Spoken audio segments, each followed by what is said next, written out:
तरारी में उपचुनाव है और आप लोग लगातार वहां पर जा रही हैं। आप भी कल गई हुई थी, कैंपेन की करके आई हैं अलग अलग गांव में। क्या माहौल लग रहा है? बहुत अच्छा माहौल है। हम लोग वहाँ गए और सबसे जनसंपर्क हम लोग किए। जितनी भी वहाँ की महिलाएं थी या जो भी वहाँ के जेंट्स थे, बूढ़े बुजुर्ग जो भी थे, उन लोग से हम लोग मिले और किरण सिंह के ही फेवर में लग रहा है कि वहाँ का जनता साथ दे रही है। किरण सिंह को ही साथ देगी, जनसुराग को ही जिताएगी। ये उम्मीद है आप लोगों? ये उम्मीद नहीं है, लग रहा है कि किरण सिंह ही जीतेगी।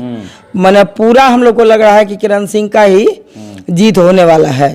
ये तो किस आधार पे आप कह रही हैं? ये वहाँ की जनता सपोर्ट कर रही है। वहाँ की जनता बहुत ज्यादा सपोर्ट कर रही है प्रशांत सर को, और किरण सिंह ही वहाँ से लग रहा है कि जीतेंगे। प्रशांत किशोर के बातों पे जनता को विश्वास है। हाँ, प्रशांत किशोर के बातों पर जनता को पूर्ण विश्वास है।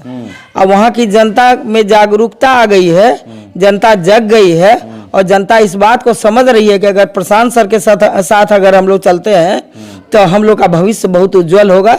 इसलिए सारी जनता वहाँ की प्रशांत सर के साथ है। क्या प्रशांत किशोर की बातें हो रही है तराई विधानसभा? हाँ, प्रशांत किशोर की डायरेक्ट बातें हो रही हैं। बार बार प्रशांत किशोर वहाँ विजिट भी कर रहे हैं और जितने हम लोग उनके साथ में जुड़े हुए हैं सभी आदमी हम लोग वहाँ जाते हैं और हर एक जगह पर जाके, हर एक गाँव में घूम के सभी जनता से सब कुछ हम लोग पूछते हैं, उन लोग का दुख दर्द समझते हैं और हमको लग रहा है कि वो जरूर जनता वहाँ की सर को सपोर्ट करेगी। अभी तक आप कितना बार तरारी में जा चुके हैं? तरारी में कई बार, मैंने 10 बार हम लोग जा चुके हैं, कई बार हम लोग जा चुके हैं। मैं कल भी गई हुई थी तरारी और वहाँ जाके गांव में घूमी और बहुत अच्छा वहाँ का माहौल था। अब तो ज़्यादा दिन नहीं है, अब ज़्यादा दिन, हाँ ज़्यादा दिन नहीं है। 13 तारीख को वोटिंग होगा और 13 तारीख को क्लियरफाई हो जाएगा कि ये मैंने जीत रहा है या हारा जो भी, लेकिन उम्मीद है कि ये जीतेगी।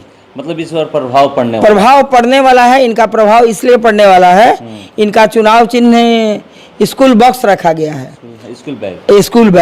तो स्कूल बैग का ही मतलब है शिक्षा।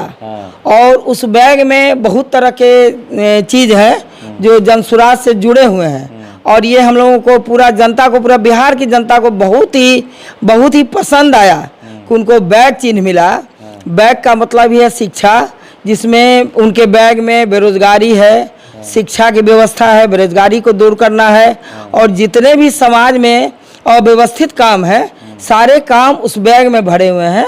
और अगर प्रशांत सर हम लोगों के जीत जाते हैं तो सारे बैग से सब कुछ निकालेंगे और शिक्षा की व्यवस्था पूर्णतः ठीक करेंगे। तो अभी जो बैग दिख रहा है, हाँ, जो विद्यालय में बच्चे बैग लेकर जाते हैं, आपका कहने का मतलब है कि उस बैग में बेरोजगारी भरी हुई है, उसमें अव्यवस्था भरा हुआ है। हाँ। जब प्रशांत किशोर आएंगे तो उस बैग में सिर्फ शिक्षा भरेंगे? नहीं, शिक्षा ही नहीं भरेंगे, शिक्षा से ही सब कुछ है। शिक्षा ही, लोग कहते भी हैं कि अगर शिक्षा किसी को मिल जाए, किसी भी व्यक्ति को, तो समझिए कि वो कभी भूखे नहीं मरेंगे। शिक्षा तो प्राथमिकता शिक्षा है ही, लेकिन उसमें है कि बेरोजगारी को दूर करना है, पलायन को रोकना है, शराबबंदी स्टार्ट कर देना है ताकि हमारी जनता को उस पैसे से शिक्षा मिल पाए, जितनी महिला है उनको लघु उद्योग मिल पाए। बहुत तरह की व्यवस्था है जो उस बैग में भरी हुई है।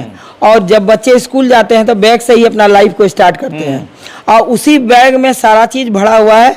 ये बहुत ही, क्या कहता है, फलदायी हम लोग के लिए चीज है जो प्रशांत सर को ईश्वरीय देन है कि इनको बैग ही मिला है, चुनाव चिन्ह। और इससे हम लोगों को लगता है कि प्रशांत सर ही जीतेंगे और उस बिहार की जनता को आगे बढ़ाएंगे, जरूर बढ़ाएंगे। तरारी में गई हुई थी, जनसंपर्क की, लोग कुछ बताए कि हाँ हमारी ये समस्या है। हाँ, तरारी में जब हम लोग गली गली घूम रहे थे तो हर एक जनता समझती थी कि शायद यही नेता है मेरे बारे में।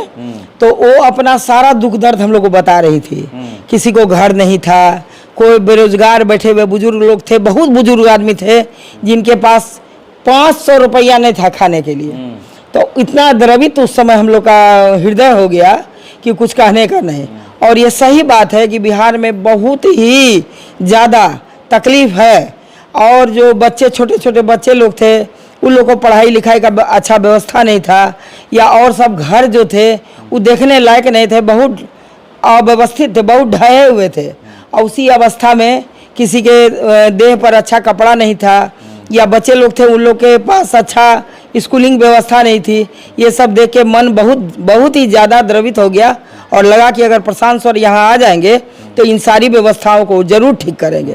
अगर तरारी की जनता किरण सिंह को जीत दिलाती है, भरोसा एक बार जताती है, तो प्राथमिकता क्या रहेगी? सब हाँ, किरण सिंह अगर जीत के हम लोग के बीच में आ जाती है तो सबसे पहले प्राथमिकता वह देगी कि शिक्षा का व्यवस्था ठीक करेगी।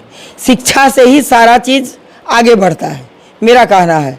तो शिक्षा पर काम करेंगी, बेरोजगारी पर काम करेंगी, पलायन पर काम करेंगी, माने लाइन बाय लाइन उस सब चीज़ पर काम करेंगी।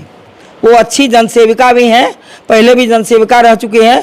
अगर चली आएंगी पॉलिटिक्स में तो जरूर काम करेंगे। ये का बदलाव होगा। हाँ हाँ, एकदम बदलाव होगा। एक आखिरी सवाल है, आप खुद शाहपुर से जा रही हैं, जी, दूर से तरारी जा रही जी, हैं, वहाँ पर प्रचार प्रसार कर रही हैं, जी, किरण सिंह के लिए वोट मांग रही हैं, जी, सुराज को लाने की बात कर रही हैं, जी। आपकी बातों पे कितना जनता विश्वास कर रही है? मेरे बातों पर तो 100 में 100% जनता विश्वास कर रही है। मैं इसलिए जुड़ी हुई हूँ कि मैं जन सुराग से ही जुड़ी हुई हूँ। आज न कल अपना भविष्य इसी में चमकाना चाहती हूँ। और हम लोग प्रशांत सर के सिपाही हैं, इसलिए एक राजा के लिए एक सिपाही का क्या होना चाहिए काम, ये चीज़ हम लोग निभा रहे हैं। और हम लोग तरारी जा रहे हैं, सिपाही का रोल निभा रहे हैं और जनता को जागरूक कर रहे हैं कि सारी जनता प्रशांत सर के साथ जाए। परिचय दे दीजिए। मेरा नाम अनुरानी झा है। मैं 30 साल से जनसेविका के रूप में काम कर रही हूँ। अभी हम लोग 6 महीना या साल भर से समझिए कि हम लोग जनसुराज से जुड़े हुए हैं और इसको आगे बढ़ाने के लिए हम लोग कुछ भी कर सकते हैं।